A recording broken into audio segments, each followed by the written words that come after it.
Hello everyone, welcome to the Cabal 2 Feature Spotlights, where I'll be going over the PvP-based battlefields of Cabal 2.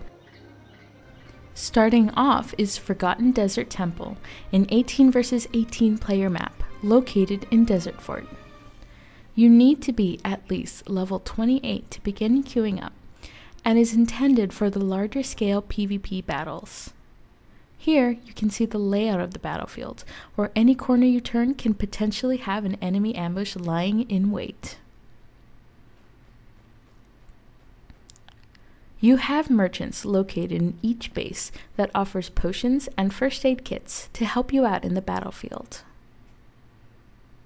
You can also sell items if you wish, but mostly it's for restocking your supply to make sure you don't head out of there empty-handed. Make sure you know where the limits of your base is for protection before the turrets begin firing off.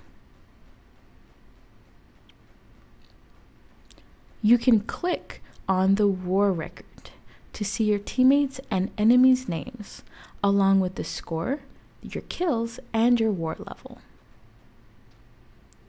You can use the return to base function that acts like a return stone, but it has a sizable cooldown and can be interrupted, so use it carefully. It's a huge map and will get chaotic at times, but it is a lot of fun once you have a good team together. The battlefield officially starts at 45 minutes, so be ready with your abilities once it starts up, because you'll never know where the enemy is hiding. You'll notice enemy turrets hitting you from the side, so you can't just run up and attempt to capture the enemy baseline. Be careful. Before the official match starts, you'll be unable to attack the enemy turrets. Here is some footage taken from an earlier FGT test that shows the madness of the map and how combat will work within it.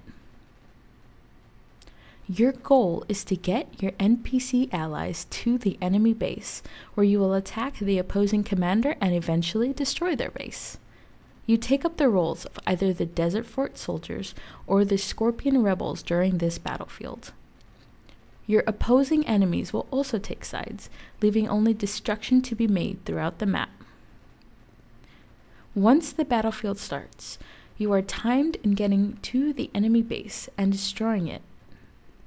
You also have to focus on leveling up or getting your war rank up, which is accomplished by either killing enemy players, which grants the most experience, killing NPCs and turrets, and even killing the hidden creatures that you'll find in the map. The battlefields act similarly as a battle arena, so objectives will matter just as much as player kills. And you will want to defend your turrets for as long as possible, because the more the enemies destroy, the more of your own base they can rush. You can leave your NPC soldiers to do the dirty work, while you go and fight the enemy by yourself. But, players, be warned, the objective control will be much slower, and your enemies could increase their own objective control. So, take it or leave it. You'll also notice stronger enemy NPCs. Those grant a bit more experience and must be killed quickly because they destroy objectives much faster. Getting a higher war rank means more health, mana, and damage being outputted. Keeping track of your enemy's war rank is vital, because if you're going up against a higher level ranked class, there will be nothing but sadness for you during that fight. Trying to sneak your way around the base will leave you nearly dead in the process, as was my case, as you cannot destroy those turrets without first destroying the outer ones. Make sure that you're communicating with your team and taking down those objectives. And now we move on to Maelstrom Castle. Maelstrom Castle is a smaller map, being only 6 vs 6, and is intended for more team-focused, arena-style PvP. You can see that this map leaves little room for sneaking around.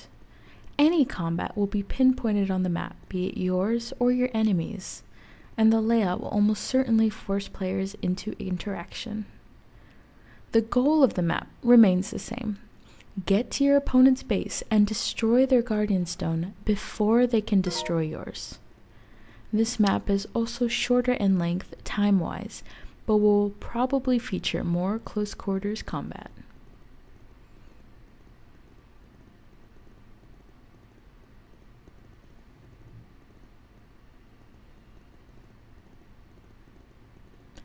Getting your team coordinated will be vital in this map, as everyone's roles will become clearer and more fine-tuned, as there is less people left to help you out if you happen to fail in your given objective.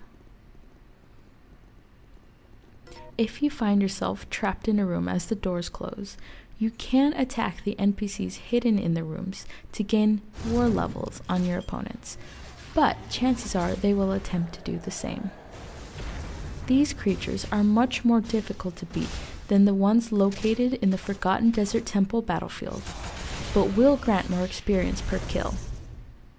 Attacking them could also place your character at risk, as the enemy players will be able to see your position pinging on the map and will either see this as an open invitation to go towards your base or allow them to attack you, which will mean you're being attacked by both an enemy player and a strong enemy mob. Establishing a leader before the games begin could be a great communication tool for coordination, as well as handing out roles that could go for classes, such as telling a Force Shielder to peel for the priest, or if you have 2 Force Shielders, telling one to defend the lighter armor classes and telling the other one to engage and CC the enemy priest.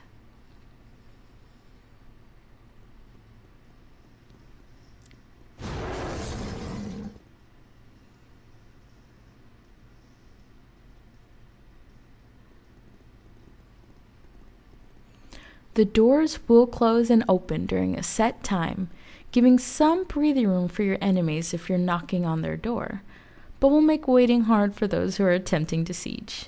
Use these small windows for communication as well as using your potions to heal up or get your mana back.